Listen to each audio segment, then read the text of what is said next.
Hormuz बंद है, LPG crude oil की किल्लत है, डोंट वरी 40 देश हैं और कई साल की तैयारी। इंडिया का प्लान भी रेडी है। हाय, मैं हूँ श्रुति और आप देख रहे हैं खर्चा पानी। Brought to you by Candid, Rajnigandha and ITEL. Candid dusting powder, 4 skin problems का एक expert solution. Candid dusting powder, हटा खुजली, लगा कैंडिड। कुछ साल पहले तक अपने यहाँ ज्यादातर क्रूड ऑयल मिडिल ईस्ट के देशों से आता था, जैसे सऊदी अरब, इराक, यूएई या कुवैत। और इन देशों से जो क्रूड ऑयल आता, उसे लाने का एक बड़ा रास्ता रहा स्ट्रेट ऑफ हॉर्मुज, जिसकी चाबी हमेशा से ईरान के हाथ में रही है। इसी नाते पिछले कुछ वर्षों में भारत ने इस डिपेंडेंसी को कम करने की कोशिश की।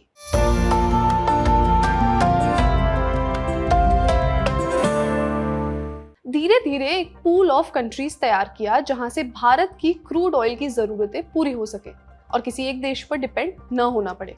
पेट्रोलियम मिनिस्ट्री के मुताबिक अब भारत करीब 40 अलग अलग देशों से क्रूड ऑयल खरीदता है। अब स्थिति ये है कि करीब 60% crude oil import middle east के बाहर के देशों से डाइवर्सिफाई किया जा चुका है, यानी अब भारत के पास कई दूसरे सप्लायर्स भी हैं।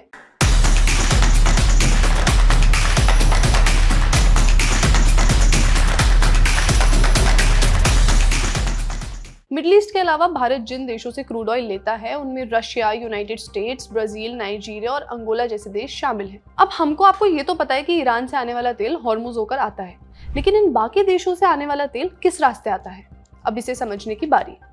रूस से निकलने वाले ऑयल टैंकर्स पैसिफिक ओशन के रास्ते एशिया की तरफ आते हैं और वहां से भारत के पूर्वी तट जैसे ओडिशा के पोर्ट्स तक पहुंच सकते हैं। दूसरा जरूरी रास्ता है केप ऑफ गुड होप के जरिए। ये अफ्रीका के दक्षिणी सिरे से होकर गुजरता है और दुनिया के सबसे पुराने समुद्री व्यापार रास्तों में से एक है।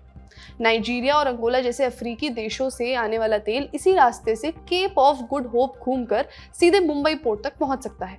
फिर अमेरिका से आने वाला तेल और ब्राजील, लैटिन अमेरिका के देशों से भी तेल आता है, वही केप ऑफ गुड होप के जरिए। यानी अगर स्ट्रेट ऑफ हॉर्मुज में दिक्कत आती है तो भी भारत के पास Pacific Ocean, Atlantic Ocean, Cape of Good Hope जैसे ऑप्शंस हैं। हालांकि ये लंबे हैं, ज़्यादा पैसा खर्च हो सकता है और इतनी जल्दी हम हॉर्मुज पर निर्भरता कम नहीं कर सकते, लेकिन ये भी रास्ता दिख गया है कि हॉर्मुज पर पूरी निर्भरता कम करना इम्पॉसिबल भी नहीं है।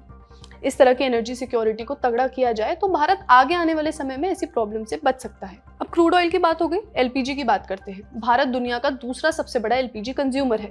2024-25 में भारत ने लगभग 3 करोड़ 13 लाख टन एलपीजी इस्तेमाल की, ये डिमांड रही। अब प्रॉब्लम ये कि इतनी एलपीजी हम खुद नहीं बनाते, हम लगभग 67% एलपीजी इंपोर्ट करते हैं और इस इंपोर्ट का बड़ा हिस्सा मिडिल ईस्ट के देशों से आता है, जैसे सऊदी अरब, कतर, यूएई, कुवैत। इन देशों से एलपीजी लाने वाले शिप्स को भी स्ट्रेट ऑफ हॉर्मुज से होकर गुजरना पड़ता है। जंग के चलते रास्ता रुका तो भारत कुछ नए रास्ते ढूंढ रहा है, कुछ ढूंढ भी चुका है। उसमें है यूएसए, ऑस्ट्रेलिया, कनाडा, अल्जीरिया। ये मुख्यतः ये देश है। इसका रूट समझते हैं। अब अमेरिका के टेक्सास और लुइजियाना के गल्फ पोर्ट से एलपीजी शिप्स निकलती हैं। ये पहले अटलांटिक ओशन पार करती हैं, फिर अफ्रीका के दक्षिणी सिरे केप ऑफ गुड होप से घूमती हैं और उसके बाद इंडियन ओशन से होते हुए भारत के पश्चिमी तट तक पहुंचती हैं। यानी ये पूरा रूट स्ट्रेट ऑफ हॉर्मुज को पूरी तरह बाईपास कर देता है। भारत की सरकारी तेल कंपनियों ने नवंबर 2025 में अमेरिका के साथ 1 साल का एलपीजी इंपोर्ट कॉन्ट्रैक्ट साइन किया था। इसके चलते 2026 में अमेरिका के गल्फ कोस्ट से लगभग 22 लाख टन एलपीजी भारत आएगी। अगर इसे समझें तो ये भारत के कुल एलपीजी इंपोर्ट्स का लगभग 10% हिस्सा है। अब अल्जीरिया की बात करते हैं। अल्जीरिया अफ्रीका का एक बड़ा गैस एक्सपोर्टर है और इसकी सरकारी कंपनी दुनिया भर में एलपीजी एक्सपोर्ट करती है।